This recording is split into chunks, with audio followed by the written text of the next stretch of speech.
পাউরুটির এই মালাই কেক পছন্দ করবে না এমন মানুষ খুঁজে পাওয়া যাবে না। এতটাই ভালো লাগে এই মালাই কেক, আর বানাতে গেলেও কিন্তু কোনো ঝামেলা নেই। নমস্কার, আমার এই ছোট্ট চ্যানেলে আপনাদের সবাইকে স্বাগতম। আজকে আমি আপনাদের বানিয়ে দেখাবো পাউরুটি দিয়ে মালাই কেক।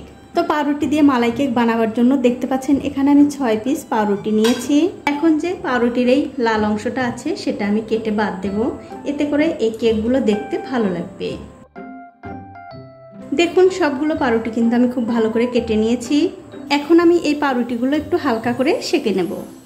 তবে অবশ্যই খেয়াল রাখবেন পাউরুটিগুলো যেন পুড়ে না যায়, মানে লাল হয়ে না যায়। দেখুন এ দুটো হয়ে গেছে, আর এই একই রকম করে সবগুলোই সেঁকে নিতে হবে। এখন একটা কড়াইতে দিয়ে দিচ্ছি 1/2 লিটার দুধ।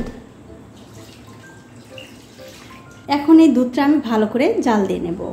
কিছুক্ষণ পর যখন দেখবেন এই দুধটা সামান্য একটু গরম হয়ে গেছে, তখন এর মধ্যে দিতে হবে 2 চামচ মতো গুঁড়ো দুধ, আর দিয়ে দিচ্ছি 1/2 চামচ কর্নফ্লাওয়ার। এবারে দুধটা আর কর্নফ্লাওয়ার এই দুধের সঙ্গে ভালো করে মিশিয়ে জাল দিয়ে নিতে হবে। দেখুন গুঁড়ো দুধ আর কর্নফ্লাওয়ার কিন্তু আমি খুব ভালো করে দুধের সঙ্গে মিশিয়ে নিয়েছি। এখন এর মধ্যে মিষ্টির জন্য দিয়ে দিচ্ছি চিনি। এবারে চিনির সঙ্গেও এই দুধটা আবারও খুব ভালো করে জাল দিয়ে নিতে হবে। যতক্ষণ না এই দুধটা একটু ঘন হয়ে আসছে ততক্ষণ কিন্তু জাল দিতে হবে। দেখুন দুধটা জাল দিয়ে কিন্তু আমি অনেকটা ঘন করে নিয়েছি। এখন আমি এর মধ্যে দিয়ে দিচ্ছি সামান্য একটু খেজুরের গুড়। এই খেজুরের গুড় দিলে কি হবে, এই মালাইয়ের কালারটা খুব সুন্দর হবে, আবার খেতেও কিন্তু ভালো লাগবে। এবারে গুড় দিয়েও এই দুধটা আমি আবারও খুব ভালো করে জাল দিয়ে নেব। দেখুন দুধ জাল দিয়ে কিন্তু আমি অনেকটা ঘন করে নিয়েছি, এর চেয়ে বেশি আর ঘন করার দরকার নেই। এবারে গ্যাসের ফ্লেমটা বন্ধ করে দিয়ে আগে থেকে সেঁকে রাখা সেই পাউরুটিগুলো একটা বক্সের মধ্যে দিয়ে দিতে হবে। তারপর গরম গরম এই মালাইটা পাউরুটির উপরে দিয়ে দিতে হবে। গরম গরমই কিন্তু দিতে হবে বন্ধুরা, তাছাড়া কিন্তু এই মালাইটা পাউরুটির মধ্যে ঢুকবে না। এখন আমি এর উপর দিয়ে দেব কিছু কিশমিশ আর কাজু বাদাম, ছোট ছোট টুকরো করে আমি কেটে রেখেছি, এগুলো দিয়ে দিচ্ছি। এতে করে কিন্তু খেতে ভীষণ ভালো লাগবে। তারপর এর উপর দিয়ে দিচ্ছি একটা চেরি ফল।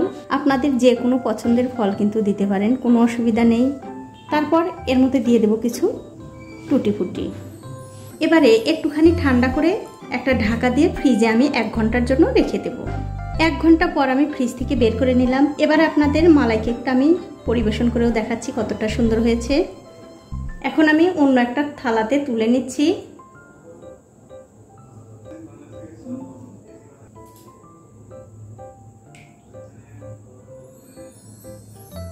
এখন আমি আপনাদের একটু কেটেও দেখাচ্ছি কতটা সুন্দর হয়েছে। দেখুন একদম কিন্তু নরম তুলতুলে, আর বাচ্চা থেকে বড় সবাই কিন্তু ভীষণ পছন্দ করবে এই মালাই কেকটা খেতে।